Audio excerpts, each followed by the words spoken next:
Hello everyone and welcome to my video for Robocop versus the Terminator on the Sega Mega Drive. This is a really good game. It's your typical platform side-scrolling type affair, but it's a gorgeous game to look at. The graphics are fantastic, as you can see. Robocop is beautifully drawn and animated, and the bad guys explode when they get shot in nice satisfying jets of blood. It's a really nice looking game, and it's very easy to pick up and play as well. You start out obviously with just your standard gun, which never runs out of ammunition. Well, actually, in fairness, I don't think any of the guns in this game run out of ammunition. And along the way you can pick up various different types of weaponry. You can pick up more powerful ones, which dispatch the bad guys quicker, and you can carry up to 2 different weapon types at any given time. This is quite an unusual gun in that when you fire those grenades you can actually guide them using the D-pad around the screen. So yeah, it's and there's other ones as well, which it's supposed to be some sort. It looks like it's going to be some sort of flamethrower, but it's actually a 3-way shot. And as you get further on into the game, into the more futuristic Skynet levels, you can pick up Terminator weapons as well, like laser cannons and plasma cannons and so on and so forth. It's really good. I really enjoy playing this game. I think the only real drawback that I have with the game is that the music is pretty awful. I don't like the music at all, and it really stands out when you put it against my previous video of the Terminator, which had really good music. And you just wonder what the hell the developers were thinking of when they designed the music for the game. I mean, it doesn't really have any reference to either the Terminator or Robocop films as such, and it really gets on your nerves after a while. I think there's an option in the menu anyway to turn it off, and I'm pretty sure that most people will be selecting that option after a while. It does great because it just goes on and on and on, and it's not a particularly good tune, and it seems to be rehashed, quite a lot throughout the game. The music does change between some levels, but it doesn't change a significant amount, as it were.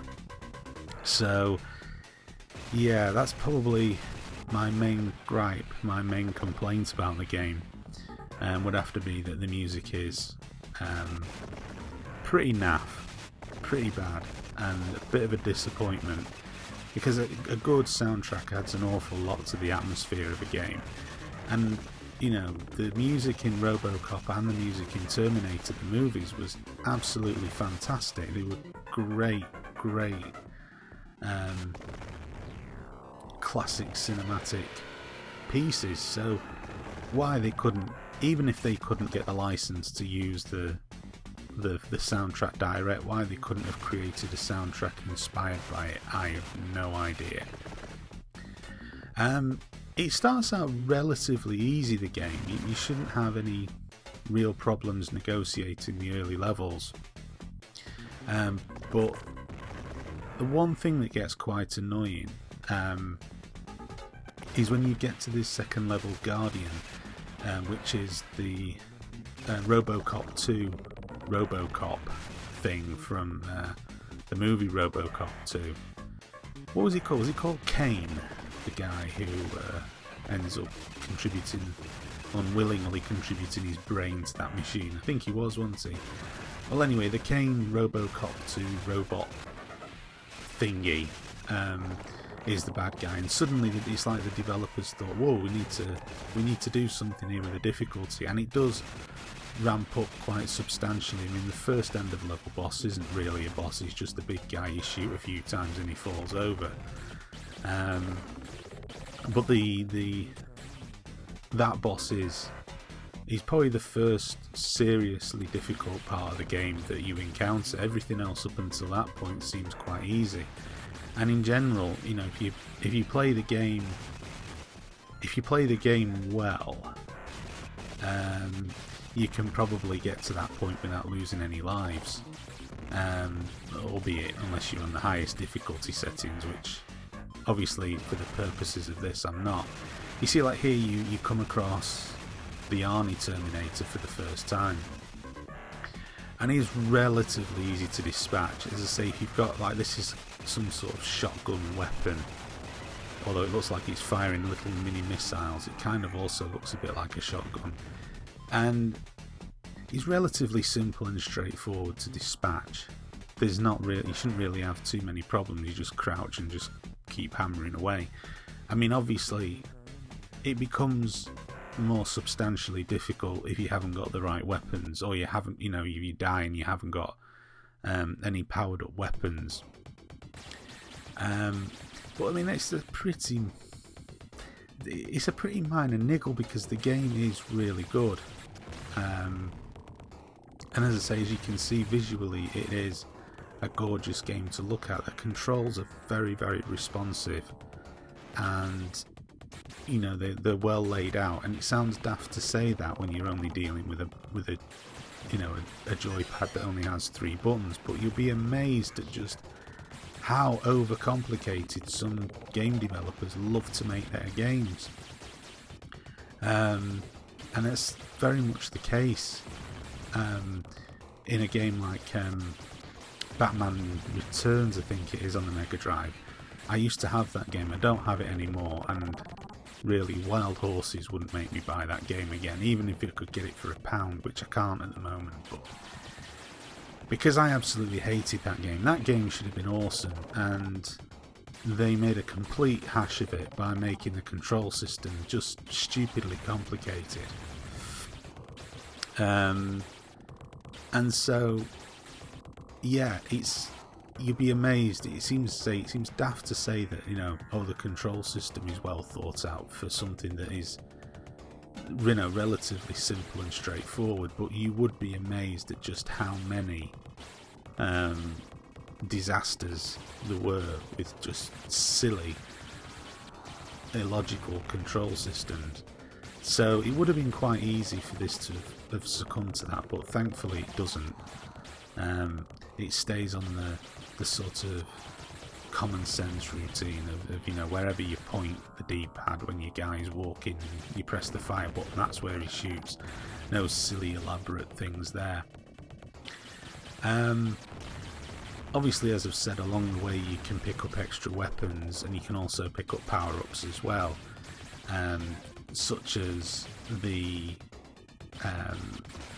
like baby food, which gives you energy, and you can pick up extra lives, and you can pick up a temporary shield as well, which is quite useful.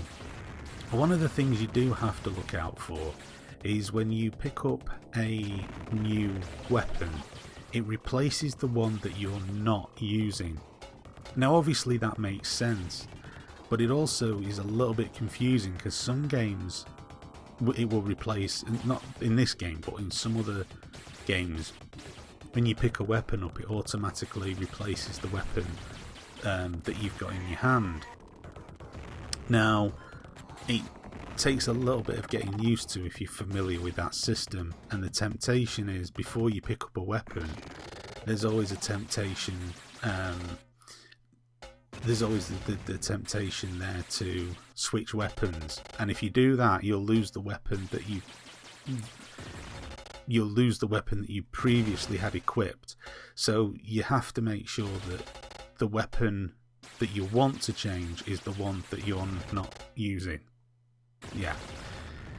So here I am against the Robocop 2 robot thing, monster cane hybrid thing, and this is essentially where the game, the difficulty level sort of ramps up quite a bit. I mean, as you can see, I've been dying a few times. You only so much as have to touch this fella and you die. And I think the tactic really is to kind of time your jumps over him, but I'm completely rubbish at that.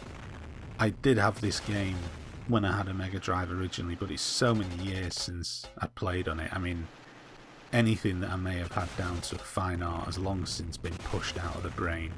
And I think that what I did there, I think that was pretty much the technique that you had to try to keep doing.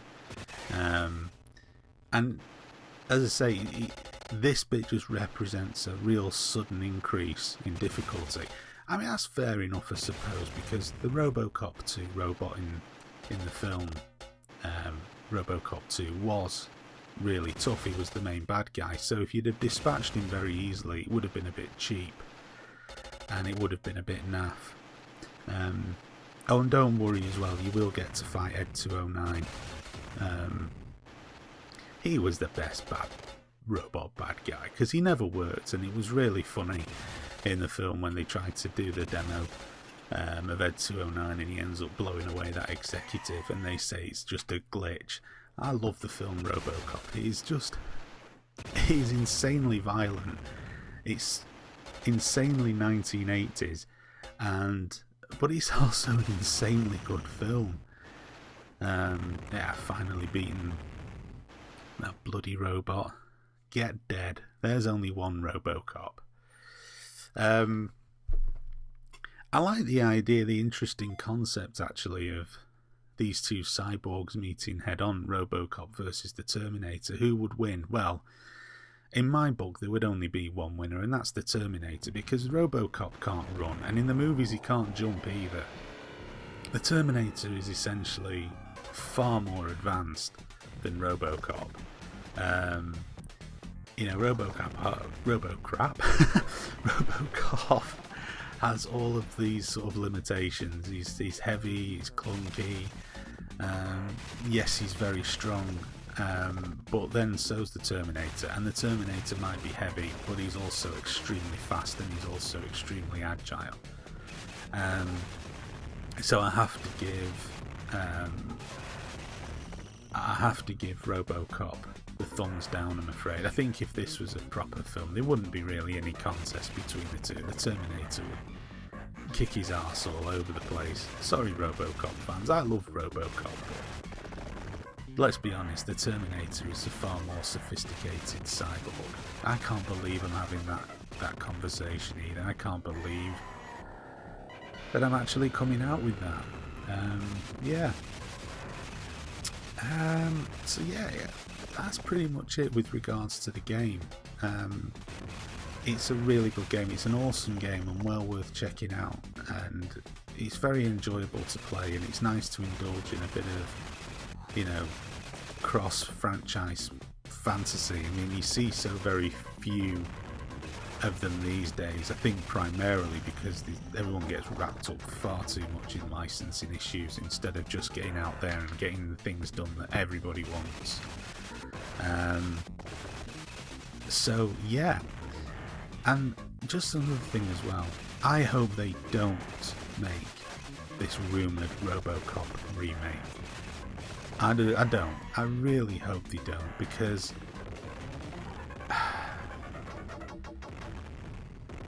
first of all, why? And second of all, they're going to do something shit. They're going to do something really bad with the CGI, and we'll have Robocop doing cartwheels and backflips and all this nonsense, no doubt, and flying through the air, having hang on, that was Robocop. Yeah, Robocop 3 was bad enough. Let the lesson be learnt from that one and just leave the franchise alone. That's Robocop versus the Terminator on the Sega Mega Drive. It's a really good game. It's well worth checking out, and that's pretty much. I think that's pretty much it. Yeah.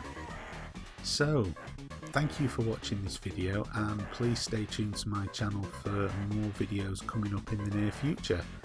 Thanks for watching.